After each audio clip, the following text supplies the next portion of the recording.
Alright ladies, so we're back with another fashion DIY slash upcycle deal here. I have these stretch cami dresses that I never wear because they bunch up so badly. When I wear them, they ride all the way up. So I figured I would DIY them into some cute biker short length rompers. So we're gonna just jump right in. The first thing you're gonna do is lay your dress out flat. You wanna make sure it's inside out. Then you're gonna fold the dress in half the long way.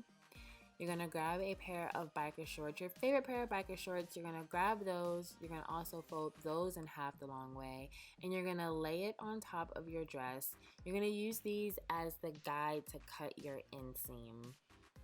So you don't have to do any marking with a pencil or a pen or a marker.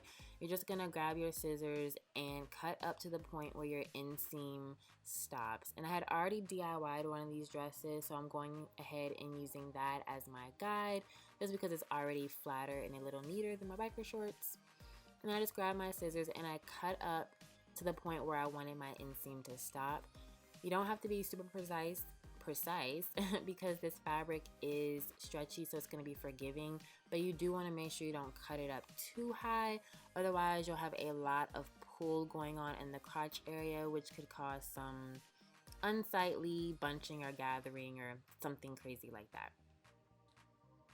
Now you're just going to sew it up, and you can hand sew this or you can use a sewing machine. If you hand sew, just go slow, keep your stitches close together, and just keep double checking to make sure you don't have any gaps or holes in your inseam.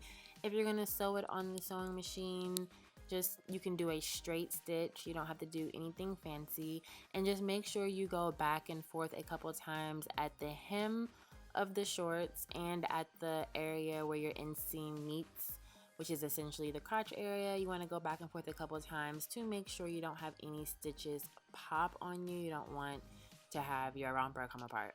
So yeah, that's pretty much it. This DIY slash upcycle is done. I hope you guys enjoyed. I hope you guys found a new use for something in your closet that you just were not getting anywhere out of.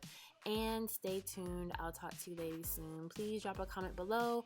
Give it a thumbs up if you enjoyed this video. Subscribe if you haven't already, and I'll talk to you ladies soon. Bye.